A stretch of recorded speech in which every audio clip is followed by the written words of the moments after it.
Greetings, brothers. Today I'm going to be talking about the recent GT that I went to where I took Blood Angels and a detachment of Armigers. It was a pretty fun list, and I felt like it was a fine time to experiment because I've said for a while, Blood Angels I don't feel are super competitive unless you focus your list 100% on Sangre Guard and Death Company, which is something that I haven't been willing to do up until now. After this tournament, things may be a little bit different, but anyway, I'm going to tell you about all of my games. I may break this down into multiple videos, and hopefully you'll learn something, and hopefully we'll be able to talk about what I think the next steps are to actually build a tournament-winning Blood Angels list, which is something I would eventually like to do.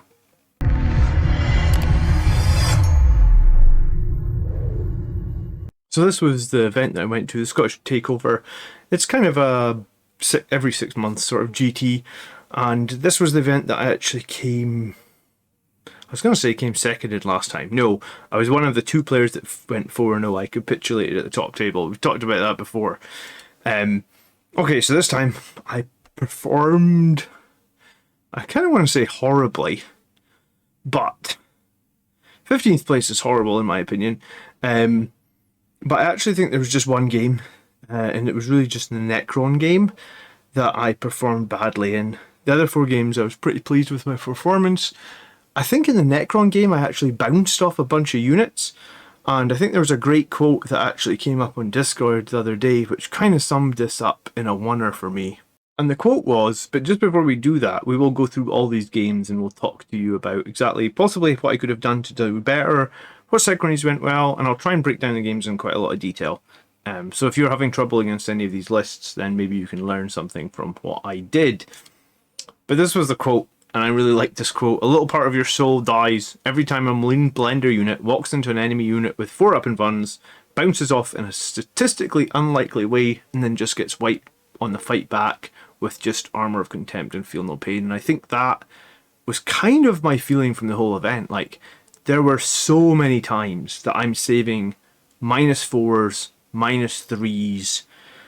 Yeah, I mean, if the enemy has like really low AP weaponry, then I'm great. But, you know, the first list we're going to get into is the Sisters list.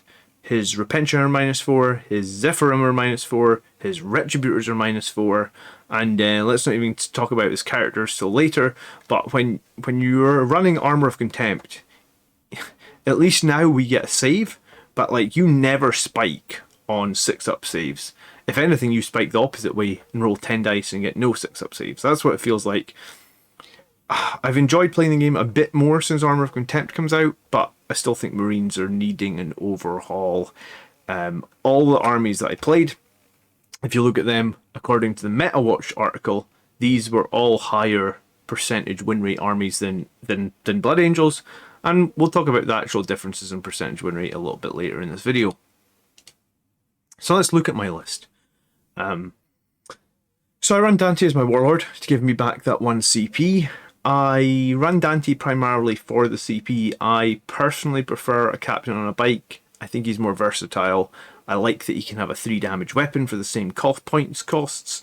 I think one of Dante's biggest weaknesses is 2 damage axe. And then I also generally like how the captain on a bike can take different warlord traits. But obviously Dante gets like a free fight on death or a free angel sacrifice. In situationally, I think I maybe got to use Dante's free stratagem like 2 out of the 5 games. So 50% of the time he saves you, I guess, 2 CP. Took Mephiston with Unleash, Rage, Blood Boil, and Wings. Now I've been playing Meph for a while, but I think going forward I'm probably not going to play him anymore. The fact he has no plus to cast really offsets the additional survivability that he has. Like, it's good that he's got more survivability, but no plus to cast and a D3 weapon are 2 huge failures. I do have a funny picture later in this sort of video where Mephiston spiked on his saves. So Mephiston can be pretty survivable, but overall, I can see why a lot of people don't play him at the tournaments. I do like Unleash Rage. I do think it's a good power. I just think if you want to run it reliably, you kind of need a Psychic Master, and it's sort of tragic that Mephiston doesn't have any pluses to cast. I run my Sanguinary Priest with Rites of War. Rites of War is really good on Sanguinary Priest. It definitely scored me a bunch of points using it to obsec, using it on some of the maps that have sticky objectives, stuff like that. The issue with the Sanguinary Priest here is he is not survivable. He gets picked off so quickly and so easily. Again, if you're fighting one of these -4 AP lists, and there was a couple lists I ran into where everything was like -3 and -4, very quickly, you know, 2 failed saves on 6s and he's just dead. And that's a lot to lose for a 120 point character. So I can understand now why some people run him with Armor Indomitus. Maybe it buys him one more turn.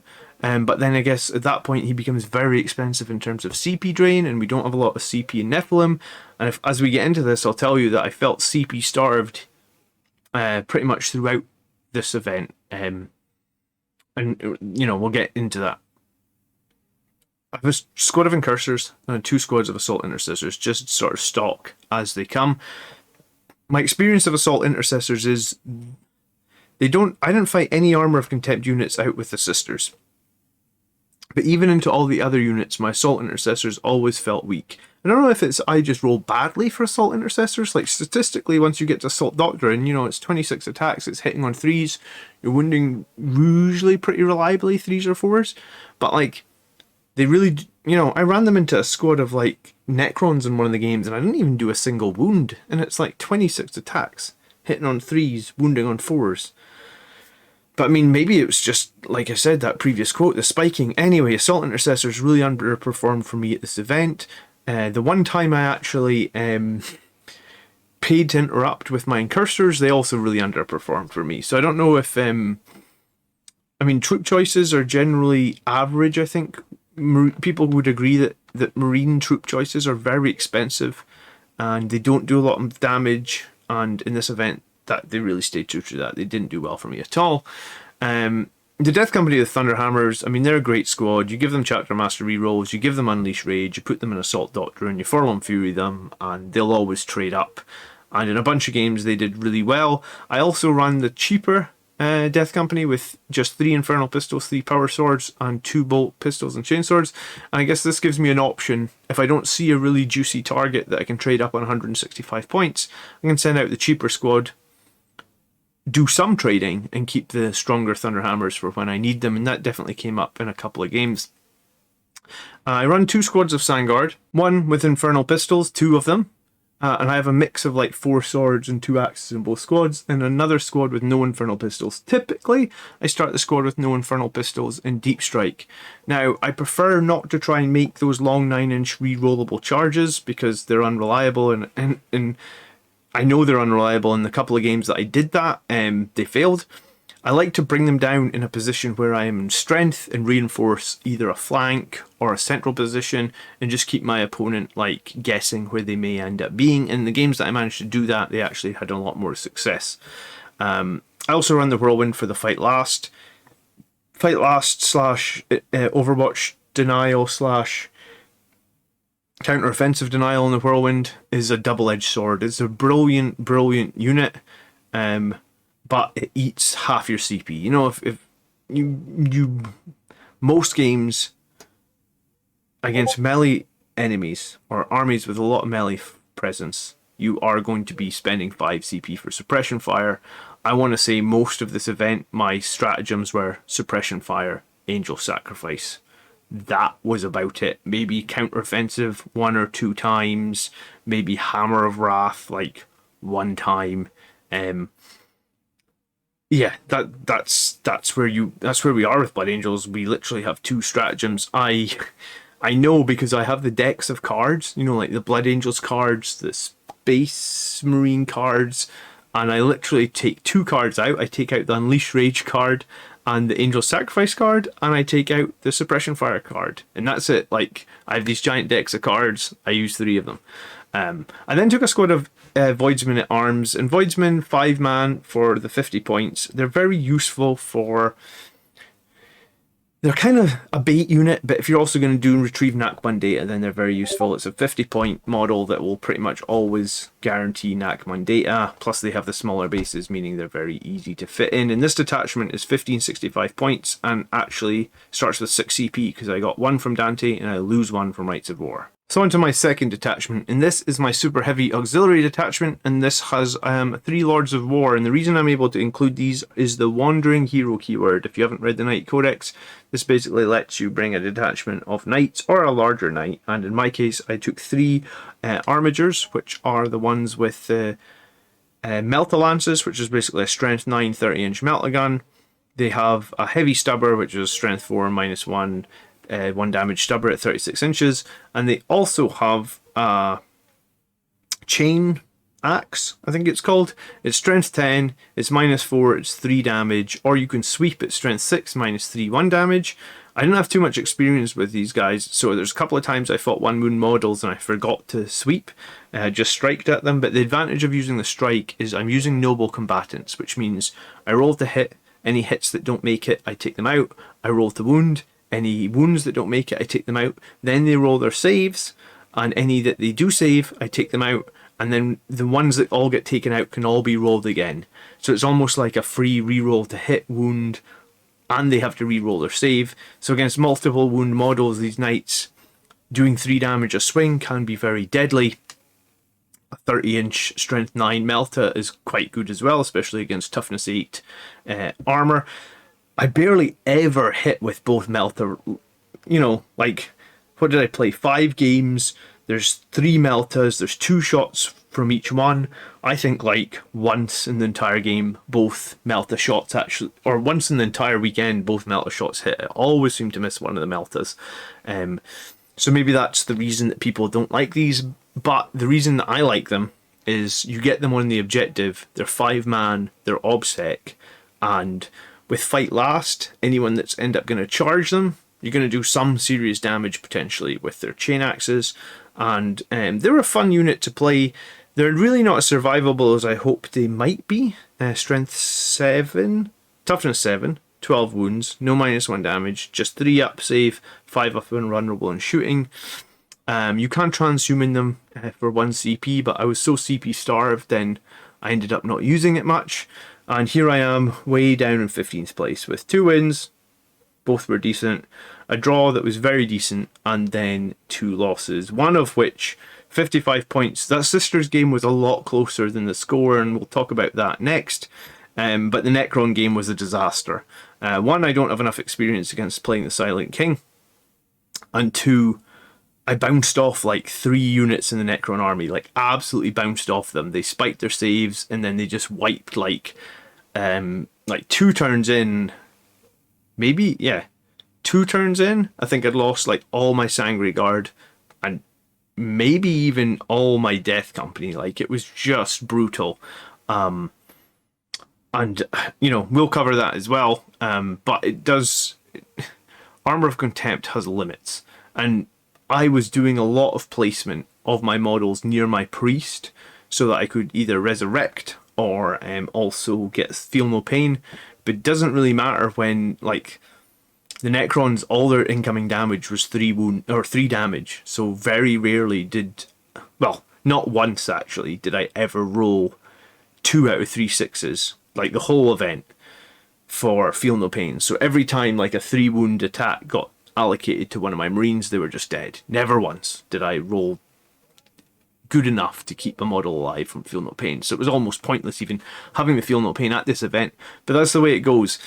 And that's probably why some people are really struggling with Marines in general, and their win rates aren't as high as they maybe were earlier in the edition. And yes, we are seeing Blood Angels players winning events, but I think all the ones that we've seen winning events are going probably like 3 SG, 3 Death Company.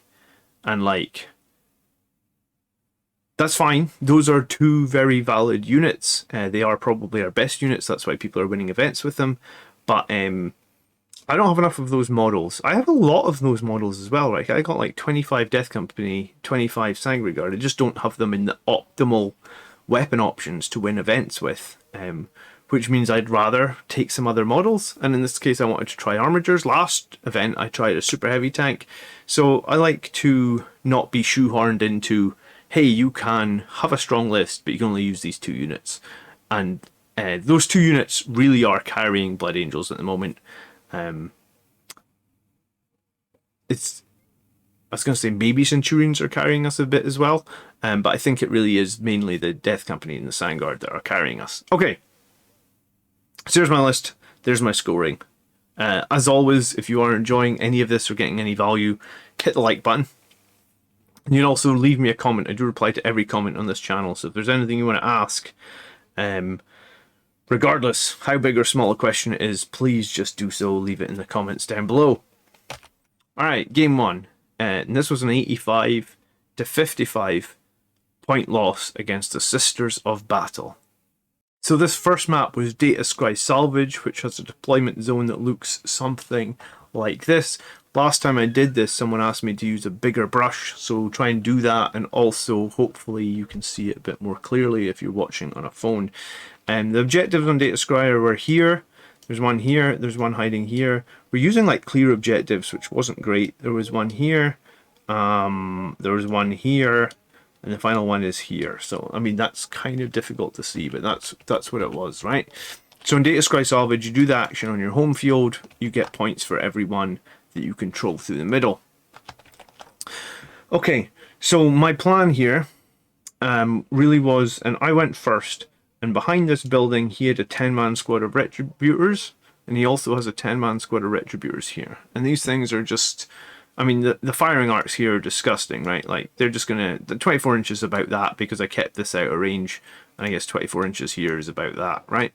And I guess he's even got firing arcs to the middle as well. So, that's basically where we're set up. So, the best thing I've got here is a Forlorn Fury Death Company, and I did start my Death Company in here with the idea of just basically going to try and take out one of those squads of Retributors. I took out the squad here on the top left hand side, and I was fairly pleased about that. That was the first thing that happened in the game. Maybe it might have been better to go over here, but I figured if I go over here, he's got like Morgan Val and his other characters. They're dead. If I go over here, maybe I can consolidate into the squad of Battle Sisters and maybe keep them busy, or maybe the Death Company, there's a miracle they might survive. But behind here, he's got like squad of Zerfim. He also had two squads of Zerfim in reserve. He's got a squad of Repentia behind here, and I think he's got two squads of Repentia in behind this building. And this isn't far apart, right? Like, you're 12 inches apart maybe here, maybe slightly more. After I move forward in turn one, then like these Zerafim and Repentia and all that, they're going to be really problematic. Okay, so I took Shock Tactics, Oath of Moment, and Retrieve Nakman Data. And with so many Sisters in his backfield, Relentless Assault would have been super difficult. I might have scored 5 points, 4 points when I went in there in turn one, but I figured Shock Tactics, I'm going to have to contest objectives. He's Sisters, he's going to be on all the objectives, he's going to be scoring shitloads of points on all the objectives, because that's how Sisters work. They literally just have to control 3 on their side of the map, spend Miracle Dice, they're going to get 90 points, right? So I knew that was going to happen, and I also knew that every unit he's got, the Zerfim, 3 units, the Repentia, 3 units, and the 2 units of Retributors, all these are just going to absolutely murder Marines, right? Like, even my Sandguard are going to save on 5s, and my Death Company are basically going to get save on a 6. All my other Marines are going to get save on a 6. It's going to be really, really problematic for me. So this is how the game was set up.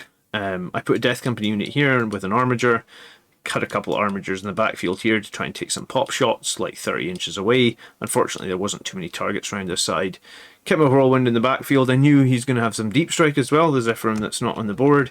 And my plan, and the big plan, the thing that I really needed to work, was I was going to try and use my one squad of Assault Intercessors to create like a daisy chain 2-inch block here, so that like he cannot charge my Death Company or my Sanguinary Guard or my characters, and I'll have to give up something, right? So I'll try and give up the squad of Assault Intercessors, and maybe as the game progresses, if we can give a decent trade on the Assault Intercessors, that's what we're going to try and do. So that was the plan. I've actually played like a Sisters list like this 4 or 5 times, because Andrew plays this list, and I've never beaten it with like a regular Blood Angels army. And I guess this would be classed as a regular army, even though it has 3 Armigers in it. The only time I ever beat that Sisters list was with the Straeus Super Heavy Tank. They just... And the Straeus basically did a ton of work for me, right? Like killing like a squad of Sisters every turn, because it's got so much firepower or more. And it's got really long range as well, so it's difficult for him to return fire at the Strayus and get to it. So in this sort of regular, I knew that this was going to be a bad matchup going into it. I think mathematically or statistically, if this Sisters player is decent, then he should always win this matchup. I actually think there's no way for Blood Angels to win this matchup. Someone might say, hey, you could win this matchup if you have a squad of 5 Centurions. Well, yes, if the Centurions could get from cover to cover, but the problem here would be the Centurions would have to go up there. Then I guess the Repentia maybe charge them from this cover. They can't use their flamers, and the Centurions can just get eaten up. The Centurions sure as hell can't walk up this lane, because all these -4 Retributors will just destroy them. I don't know what mathematically 10 multi-melta shots do into Centurions, but I feel like it still kills quite a lot of Centurions. Bear in mind, against Retributors, you can't get cover saves. There was no cover to be had here. I mean, I guess the Centurions could be touching the base along here to try and get +1 to their save, but it wouldn't matter. Remember, Retributors ignore cover. And also, the other thing to say is this is a Bloody Rose Sisters list, right? So it means, like, all his units are getting +1 hits, and 6s are bursting, because that's his... Oh, I forget the name of it, but it's like his belief or his... I don't play Sisters, but you know what I'm saying. His Sacred Right, I think, is bursting 6s, and he's got Morgenval there as well, so you can reroll all hits and wounds. Yes, and I mean, all my units cost more, and they all trade negatively against him. And if I do end up with, like, even... The other thing I have to worry about is, like, with the Repentia, I also have to be aware that he's going to fight them on death pretty much every time. And even on death, they're going to kill an entire Marine unit. So I need to try and either kill the Repentia with shooting, or kill them with, like, my Assault Intercessors. If I can't... It's funny, I actually did manage to kill most of the Repentia with shooting and Assault Intercessors. Still lost the game by 30 points. So, yeah, statistically, this is a rough matchup for Blood Angels right now. Okay, so I also should have probably mentioned that I did deploy my incursors in here, and these were sticky objectives. So I'd stuck on this objective up here. I also put one of my Armigers around here. It was pretty safe. So basically I was going to stick on these 2 objectives. So I was at least going to be hopefully keeping up on primary, or trying to. Over here he had this Rhino with a Canoness who can advance and charge and has like a pretty crazy power sword, and I think she's got a fight last. So that was on this objective, along with 5, what they're called, the shield, I think they're called Sacrosancts. I did no damage to them basically at all. I bounced off them with the Death Company actually. I went in there and I guess I bounced off them. I don't think I killed any of them. And then maybe I killed one of them, and then they mopped up the Death Company. They were -4 as well. I was actually really surprised. I was like, oh my god, like everything in the Sisters list is -4. I did kill the Rhino, but I actually relocated the Death Company that were here over to this terrain, try and shore up the middle. I wanted to also bring down my other Sangre Guard. I would have liked to bring them down just in here as well, to give me like more options for coming out, but he had Miracle Dice, and he made like a really long charge around the screen that I'd sent up with like a squad of Zephyrim, and actually wiped, like, I think they killed 5 Sangre Guard. It was kind of horrendous, and that was even after me really, like, you can see my Priest here right in the front line. I really even tried to set up, like, it was like my Priest, Dante, Mephiston, Assault Intercessors in a line to try and leave no space for him to get to the Sangre Guard. But I guess with Miracle Dice, it doesn't really matter. You can just charge 10 inches. He came in here, and killing 5 of the Sangre Guard with like a 100-point squad of Zerafim was also really problematic. So I was kind of getting beat down, and I was also having to stay away from this flank completely because I just didn't have an answer to the sort of 24-inch 10-man squad of Retributors near Morgenval, so they can get full hits to wound and rerolls. So my plan here, and so these 2 objectives were almost impossible for me to take. So I needed to hold the 2 that I had, and I was holding them for a little while till a squad of Zerafim came down, and that was my counter-offensive play. And in my head I went like, oh, it's 5 incursors, so I'm getting like 16 attacks. I should hit like 12 times. I should wound on 2s because they're Sisters of Battle, right? So that should be like 10 wounds. So he's got like a 4-up save against that, maybe a 3-up save, but I should still kill 3 or 4 of the Zephyrim.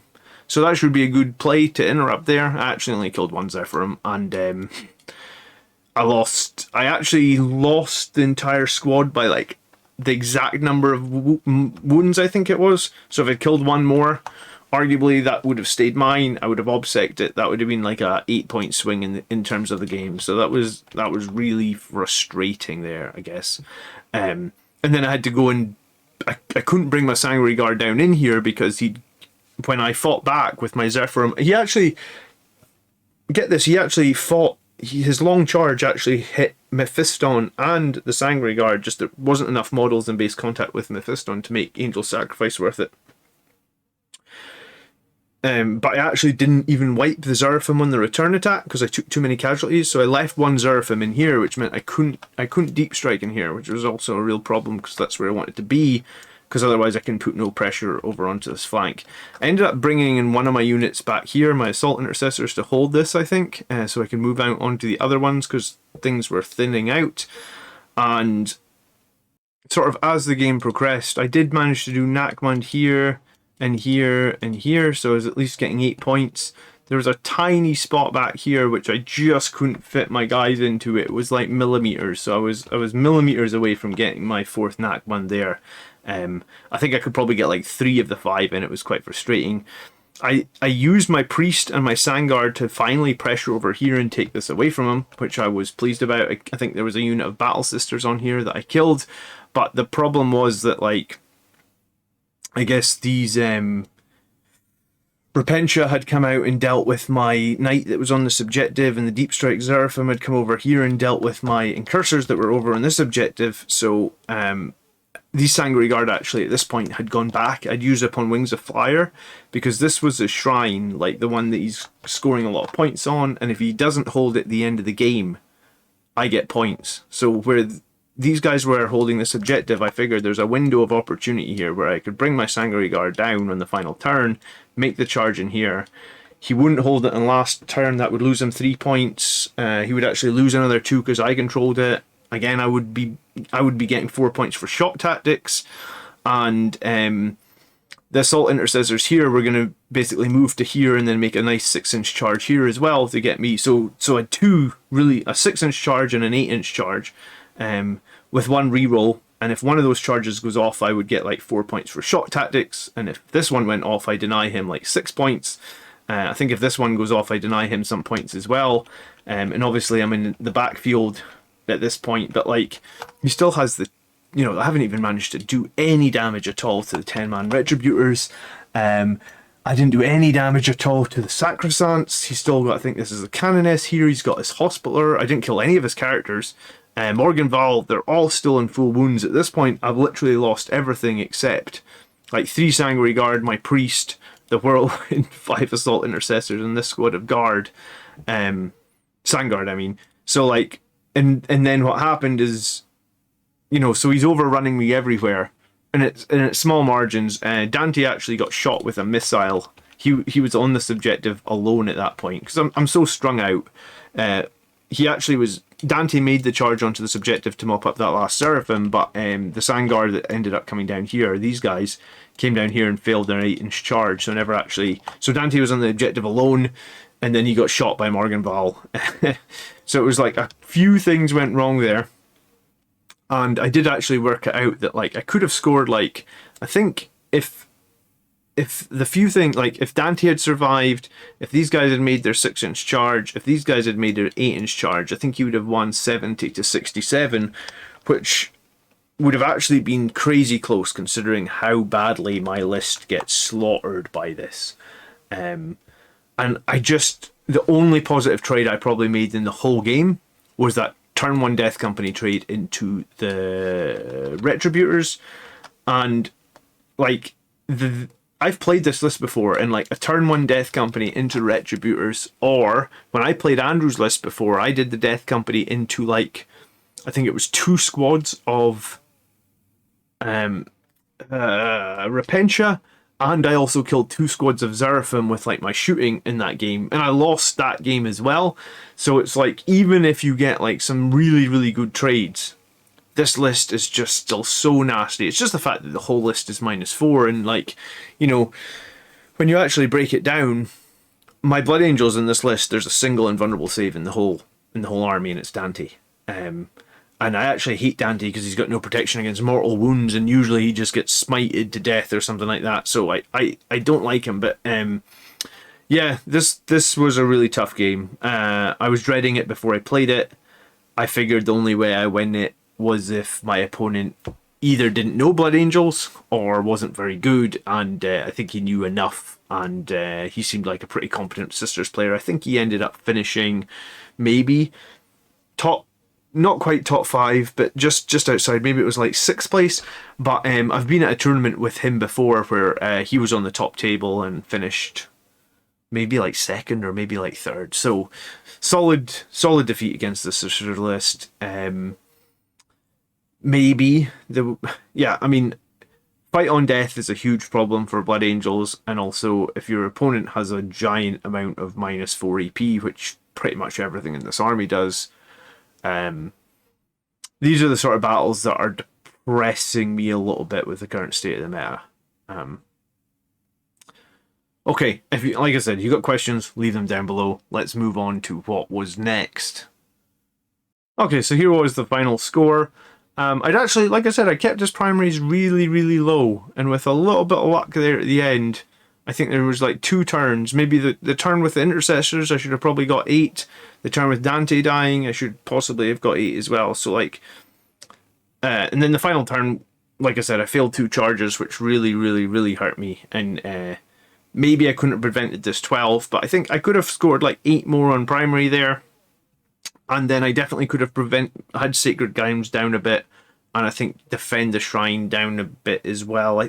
I did think that he would have been down on 70, so I must have been able to, because I remember doing it like right after the game when I went to the bathroom or something, because like, you know, I'm reworking the game in my head and thinking like, what did I do wrong? And I could have definitely had 4 more for shock tactics, so definitely 12 more points. And then it would have prevented him some for sure. So 67 would have been 67. I feel like I really should have scored 67. 55 was maybe a little harsh, but I mean, I was getting killed left, right, and center. 50. I couldn't be upset with 55 points, honestly, because it was like a slaughter. It was just a slaughter. Every unit that I have just gets slaughtered by cheaper units. Okay, next up, Chaos Demons, and I tell you, after playing that and seeing this Chaos Demons list, I don't know where my headspace was, but I was scared. So this is like a Bloodthirster, the Lord of Change. This is 15 of those new Flamers. I forget the name of this guy, but he's on a Screamer Chariot of Tzeentch. We've got a Demon Prince. We've got 3 Screamers, which are really, really mobile. We've got like, I think there was 30 Bloodletters and then like 20 Horrors. And this was a 84 point draw, and this was actually, I actually should have won this game, but I didn't know how powerful demon secondaries are, and we'll get to that at the end of the match. Okay, let's jump into some of the battles. Okay, so the first picture I took of this game is a little bit, I believe this was turn 2. So I actually, again, probably started everything behind this wall as much as possible. The Armigers deployed sort of back here in a line because they can do that sort of 6-inch multiple deployment. Behind this wall, the game started, he had like all the Bloodthirsters. He had the little blue horrors on this side. I think this is a squad of blue horrors here. And then he had behind them the Flamers. So it was almost impossible for me to get to the Flamers. I also couldn't Forlorn Fury into Lord of Change or the Bloodthirster or the Demon Prince because this whole area was full of crap. So there was literally no space for me to get a Forlorn Fury on anything really worthwhile. So what I ended up doing, and the objectives are here, here, here, here, and here. And this is the deployment like this. And this was conversion. And obviously his deployment is something like this, right? Okay, so sometimes when you've got a piece of terrain like this, nice and simple to the middle, we can do the same sort of tactic we did there. And you can see that at this point this is a squad of OBSEC assault intercessors on the objective, but I would have lined up something like with assault intercessors in front, so if he does jump out and he tries to charge the wall, he's going to fight assault intercessors and not like my Sandguard, not my Death Company. I actually used the weaker of the 2 Death Companies to jump in here. And I went first and killed. I mean, you can see here there's already a lot of blue horrors and there's a lot of bloodthirsters dead.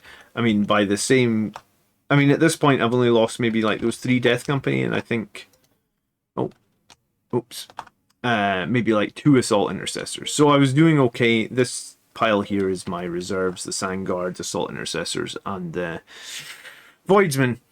So I started off pretty well, smashed into some demons, killed them, held this objective up here, and had a knight sort of flanking to try and do some damage down the way. There was obviously like, I think there was a big squad of flamers that had come in, and I'd mopped up one of the squads of flamers. The Death Company were over here. We actually had another squad of flamers on this objective, which I had suppressed, and the Death Company had mopped up. The problem with that was maybe like I ended up giving up this Death Company because obviously the Demon Prince and the Bloodthirster are going to be able to intercept them. So that was one of those tough decisions where I felt like it was possibly more important for me to, you know, control 4 into his turn and really shut down his primary. And I knew he was going to have a lot of damage. So I hadn't played Chaos. I hadn't played Demon. I played Demons of Nurgle. I never played Tzeentch plus Khorne Demons before together. I knew the Bloodthirster also had a wound cap of I can only do 8 damage per him to a turn. So yeah, when I realised in hindsight, once I had to suppress the Flamers. I don't know if you guys have played against those Flamers, but it's 5 in the model. They're way too cheap. They are like D6 plus 3 shots per Flamer. So on average, you're getting like 30 strength 5 auto hits. They're -2. Even in cover, they can really, really hurt Marines, and their psychic powers he can use on them to make them like up to strength 7, I believe. So this was the start of the game, and I'd taken no prisoners. So in some ways, I was even going to double down harder on like, I don't care about Lord of the Change, his Psyker on the Chariot of Tzeentch, the Bloodthirster, or the Demon Prince. Like, I just don't care about them. They're going to be really difficult for me to kill anyway, so I'll just try and mop up everything else. I do have a lot of OBSEC in this list with the 3 knights, so I'll try and OBSEC, and I'll try and score, and I'll try and do my secondaries, and my secondaries in this case was I went with shock tactics again. I took no prisoners, like I just mentioned, and I did Nephilim data, and with a few bigger models like this, it's going to be harder for him to screen out the Nephilim data, or at least I thought it might be. So, lined up pretty defensively, made my Forlorn Fury punch, then basically my plan was every turn I was going to send out a unit onto the middle. I still have my Sangreal Priest here, I still have Dante here, I have my Sangard behind them, and you might be thinking, John, you're an idiot, why are Dante and the Sangreal Priest in front of the Sangard here? Is because I'm actually I'd be more okay sacrificing one of them if it keeps my whole Sangard alive. And like, this Bloodthirster has a 12-inch move. Maybe that's actually a Bloodthirster there. So if he can get tight to the wall, same in the Sisters game, I didn't want anything to come and kill a Sangreal Guard, because I think if Sangreal Guard are still alive, once you get to Assault Doctrine, they can do so much work. So that was my plan. And in the last game, with the Miracle Dice, they kind of ruined my plan. But in this game, the fact that I have like so much OBSEC means that, like, you know, this turn I can throw out the Assault Intercessors. Next turn, maybe this Knight can go in here. Remember, if I advance these Knights with full tilt, they can move 19 inches. Next turn, this Knight could get on the middle. So it was just about throwing something on the middle and then using my suppression fire to make charges elsewhere. And also later in the game, I was just going to probably start suppressing the Bloodthirster.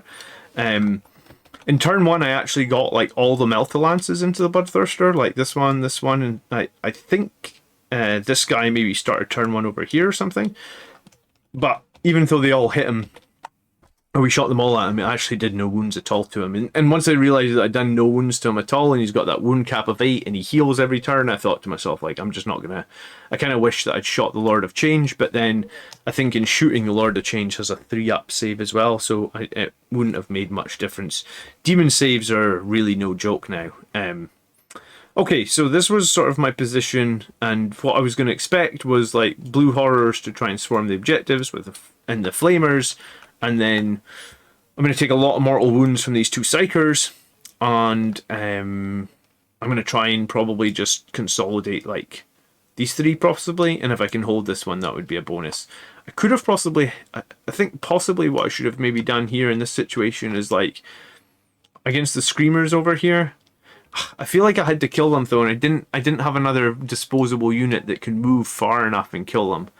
Like maybe that was the disadvantage of this list with the knights, or maybe I should have just sent one knight right up here and obsec'd it away from them with 5. I mean, I could have maybe done that, and then kept the Thunderhammer Death Companies like back here, because even back here that would be about 12 inch to here. It would mean that I'd have much more pressure, stronger in the middle. But like I said, first time playing the Demons, and a lot to learn. So as this battle went on, you can see now I have Sangre Guard. I think the Sangre Guard that were in here, I had them jump over here to shore up this one, and then I brought my other Sangre Guard down from Deep Strike here. And this is what I was trying to say about, like, you know, bringing them down in a position where I'm not needing to make like a 9-inch charge, like bringing them down an area to fortify the board. That's how I prefer to play them. I don't always get that luxury though. So yeah, one of these knights moved round, and obviously just by touching the middle, I'm obsecking it away from him because the count is 5. This Bloodthirster came over here, even with fight last, and absolutely destroyed the Death Company. A Whirlwind's holding. I'm holding this with Assault Intercessors now, but the Lord of Change is incoming. Dante was actually hiding under this building as well at this point. I believe my Priest is under this wall here, and I believe I'd moved Mephiston into the middle here as well. And the reason that I'd done that was probably just, again, to help keep the Sangard alive, and I was just going to keep trying to flip this one in the middle. I brought down my Voidsman here as bait near the Bloodthirster. I really wanted him to go after them. I could have brought them down further away, you know, right in the very corner here, but I actually tried to bring them down a little bit closer, like just 9 inches away. I really just wanted him to take his Bloodthirster into the corner of the board, and then obviously it would take him another whole turn to get back out the corner. He didn't fall for it. But, I mean, what that did mean that when he left, then these guys advanced onto that objective, and I did actually take that away from him for 2 turns by doing so until the Screamers use their, like, redeploy to get over here, and then they killed the Voidsman. But, yeah, I mean, I guess that was a decent play to do that and sort of try and bait him. Once the Lord of Change actually came over here, and there was a giant fight between Dante, the Sangre Guard, the Assault Intercessors, and I didn't have any sort of protection against mortal wounds over here, and the Lord of Change does like 9 mortal wounds with a single power. Mephiston was here and fortunately denied at one time, or like this fight would have gone way, way worse. But yeah,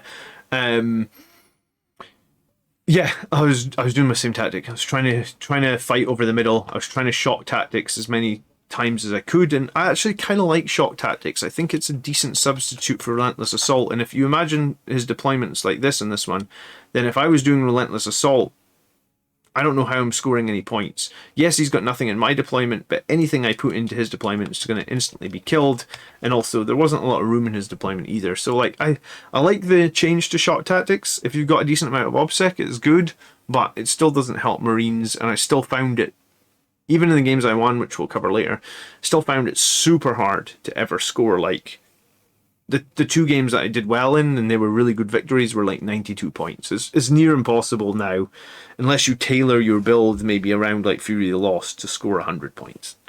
That's how I felt. Nephilim data, I guess I was playing recovery here, so I never really, like, the demons are very killy. Probably, I felt like all the armies I played at this event were very killy. Mind you, demons have like a 54% win rate, so they're a good chunk above Blood Angels. So I was hanging on, I really was, and I was just doing the best I could to try and stay in the game. The final screenshot I have of this game was here, where like I have lost just about everything. So like, I think the Voidsmen, there's 3 of them hiding in here, just holding this and no more. You can see that I've literally just got my 2 stratagems out, like I said. That is Suppression Fire. This one will be Angel Sacrifice. The Whirlwind moved back and just holding on to this. I've got some Sangre Guard, Mephiston, and the Armiger trying to desperately hold this against like the Bloodthirster, and there's some Bloodletters here, and there's a Demon Prince here. And then over here, the Lord of Change and the Sanguinary Guard are having a big battle. I'm only holding this because I have like a couple of Assault Intercessors who are OBSEC, who are hanging on. And I think Dante did do his fight on death for free over here. And we had the Lord of Change down to like 7 wounds, but his demon, the thing where you roll 8 dice, like the Maelstrom, like he was using that like every turn to heal D3 mortals or D3 wounds across like the whole army. It was bringing models back to life, and in some ways that's actually the only reason that we got this draw here, is he brought back so many models to life that I killed. I got more no prisoner points, but yeah, this was a super close game. It was a really fun game. This was Dave, who was in the chat the other night. Dave, if you're watching this, add me on Facebook, because I searched for you today. I can't find you. But this was a really fun game. And at the end of it, because we were doing no prisoners, I actually thought I'd won the game by a few points. And then Dave thought he'd won the game by a few points. And we went back and forth like 3 times on the scoring. And eventually we figured out it was, this doesn't include the plus 10 for painting, but it was an 84-point draw here. And I know someone will say that you should have been getting 4 points per turn for shot tactics. Dave actually just put me down on another turn because I did only do this 3 times, so I did actually only get 12, but we just put it down one more time to make it up to the, because it's 4 per turn. But yeah, it was a really good game. I did pretty well in primary. Sort of managed to keep the demons down, but as the game was ending, I had literally lost everything. Because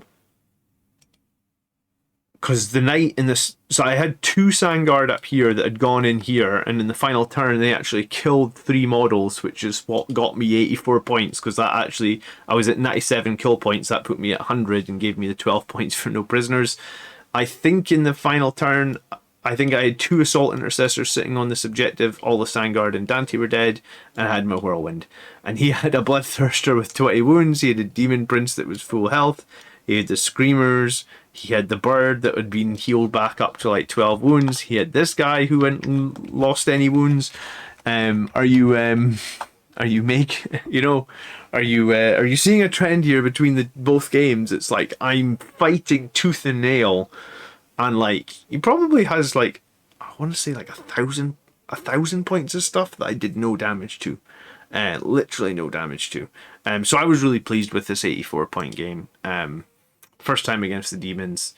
Demon saves can be problematic, and those. The one thing I want to say is those flamers at 25 points per model, like they're ridiculously good. I can see them going up to 30, maybe even 35. So if you are enjoying today's video, remember you can support this channel, and there's a few different ways you can do that. You can become a Patreon. You can click the big join button under this video. You can come into any of my live streams now and do gifted subs. That's a new YouTube feature that's turned on. So, and the other thing you can do is if you live in the UK, anytime you buy models, you can use the Element Games referral link. All these things are super appreciated. Thank you for supporting the channel, and we'll continue to put out useful Blood Angels content, hopefully, if we can. Now, game 3. This was Mephiston against 5 Scarab Occult Terminators, and this is Mephiston spiking his save. At this point, I'd had 2 pretty rough games. I had to take something. Mephiston finally spiked a save, even though at this point I wasn't thinking of dropping him, even though I am now. We're going to cover this game, and then the rest of this video will be next week, so please tune in then, and we'll talk about my final 2 games. But let's get into the game, and it was a victory against the Thousand Suns.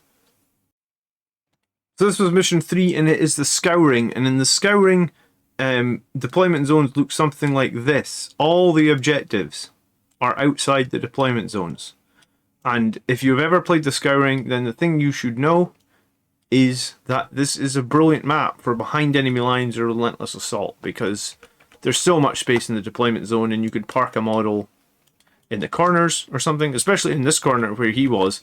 Park a model back here, it's completely obscured, I mean, if you're taking Relentless Assault, you can do that with one model and it can just sit there the whole game, and that's the maximum 15 points, right?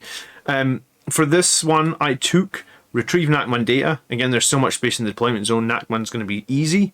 Behind enemy lines, because I have Voidsmen, they don't count for Blood Angels, so Voidsmen will score me behind enemy lines, and also Knights will score me behind enemy lines, but they won't score me in Relentless Assault. And then I took Oath of Moments because I figure you're going to be holding the middle on a 5 objective map, so why would I not take Oath, because there wasn't really another good choice against this. No Prisoners would have been about 8, and I felt like I could get more against Oath. So in this map, if the deployment zones were something like this, and this is a picture from basically, this is turn 2, I believe, maybe even turn 3. And turn 1, I lined up most of my stuff, a good amount of stuff behind here, and a good amount of stuff behind this objective here. And then in turn 1, I just jumped. Like I had, you can see Mephiston's cloak just hiding here. So I had like Mephiston and Sangard and Death Company all behind here with Dante, and then the priest. And I basically had my knights here and I had one here. And must have had the third one here or something. You can see here he had a Fire Raptor, and I guess the Fire Raptor moved right into the middle of the map, and maybe this was a bit of a misplay by him in that he put it in the middle here after I got my Death Company forward. I was able to jump in, and 5 Death Company with hammers will make quick work of a Fire Raptor. It did blow up, and I guess that's why everything here is showing mortal wounds. It even did 4 mortal wounds to Ahriman. Maybe it was 3. I think it might have been 4 actually. I think it's D6 mortal wounds. Because I think it left Dante on 1 mortal wound, and I want to say outrightly killed my priest, like from full health.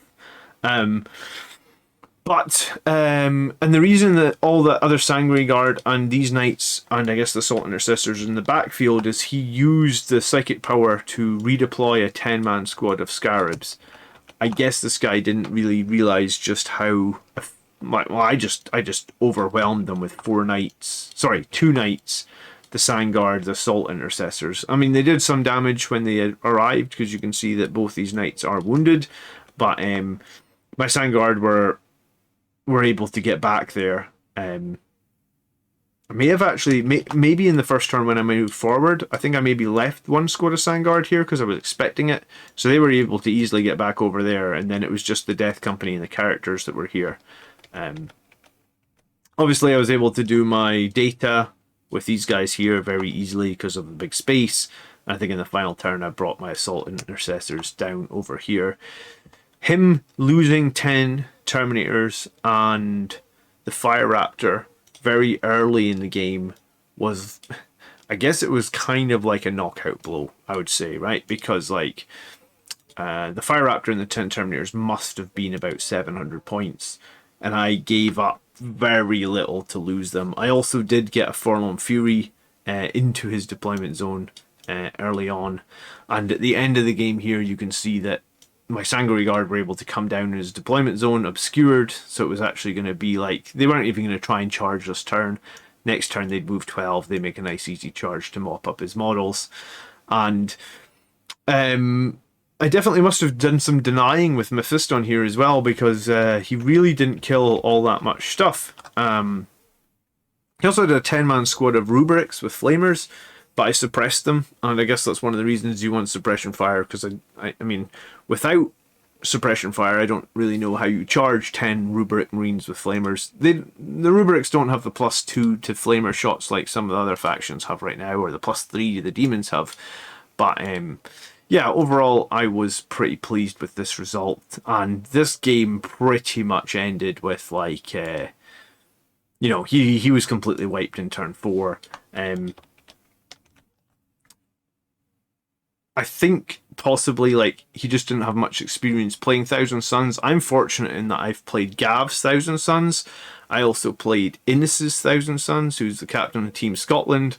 And I think I played someone else's Thousand Sons at an event last year as well. So I'd had experience against some very good Thousand Sun players. I knew what I was going to do. I knew that I just needed to obscure. And yes, they can cast some psychic powers that can let their Terminators double move. But I was expecting it this time. You know, when Gav did it to me before, I didn't know that that's the power I need to be waiting to to try and deny. Whereas this time, I knew that that's what I need to deny, right? Like, because they think they can move 5, there's a way you can get them to move 5 again, then you can psychic them to move 5 again, because their Terminators only move 5, right? But like, if their Terminators are moving 15 inches in a turn and then they're charging, that can be pretty deadly. And he had them as big 10-man bricks, and I think that just probably worked well for me, because I was able to just do an awful lot of damage to them quickly. And you know, I never actually used the Blood Chalice to give me a double assault doctrine, but I think like when I did fight those Terminators, I killed 5 of them in a turn, and the ones in the backfield I pretty much mopped them up in a turn. The 3 damage, the cleaves from the Knights was actually really useful in this matchup, because even if he saves on a 5-up, then I get to do the whole thing again. So I think each Knight, he was engaged with 2 Knights and 6 Sanguinary Guard. Like, I don't think they necessarily overkilled the unit, but I want to say they killed like 8 Terminators. You know, that's 360 points of Terminators in a turn, along with the 5 Death Company taking out that Fire Raptor. Like, it was just too much for him to lose too early. And yeah, I'm just fortunate that I've had a few games against Thousand Suns now, and Thousand Suns were probably the lowest. I think when we get further in this video, or I guess at this point when we get to next week's video, I think Thousand Suns were the army that's got the lowest win rate compared to us. So maybe this is just the most even matchup that we had, and obviously so I was pleased to win this game. So here's the scoring. I got 12 for my R&D, I got my full 15 from behind enemy lines, I get 10 for my oaths. I guess you would have needed some more characters or vehicles for me to score more in oaths. Oaths, I think, is probably like, it's okay for 8 to 10, but I think it's super difficult now to score more than like 10 points for oath. In all the games I took it, I never really went above 10. It's just mathematically very difficult. Primaries I did really well in this game. I mean, my list has a lot of OBSEC in it. That's probably what kept me in the other games, but in this game it really helped me score 45 points very easily, and this was a 92 to 41 victory. So I've been enjoying this breakdown, and I hope you've maybe learned something so far, and let me know what you thought about me bringing the Knights. I actually thought they were pretty fun. I would bring them again. I think that Blood Angels are having a tough time, so the Knights wasn't a bad choice. Some people thought I would have been better bringing Helverins. I like the Wargleaves. I would totally run them again. They didn't bring much in terms of firepower to a Blood Angels list, but I think that's the thing that I've been saying for a while. Blood Angels really struggle in figuring out what the firepower that we include. So maybe that's why some people think Helverins. But anyway, I hope you enjoyed this video. Please hit that like button. I do really appreciate it. If you want to see more Blood Angels content or more videos like this, then you know what to do. You can subscribe, and you can obviously hit that little bell so you get notifications every time that I go live. I do have a Facebook page. A lot of people say they don't get the notifications. There is a Facebook page that I tend to post all the new videos on. So if you miss out on some of the YouTube notifications and you don't want that to happen, then I guess follow me on Facebook. There's a link in this video description, and that will hopefully you'll get, if you don't see me go live via YouTube notification, you'll at least see it when you open the Facebook app. So you could do that as well. I'll be back next week to talk about game 4 and 5 and some more learnings and thoughts. I really hope you enjoyed this video. I hope to see you next week. Thank you for watching, and by the blood are we made strong, brothers. Peace.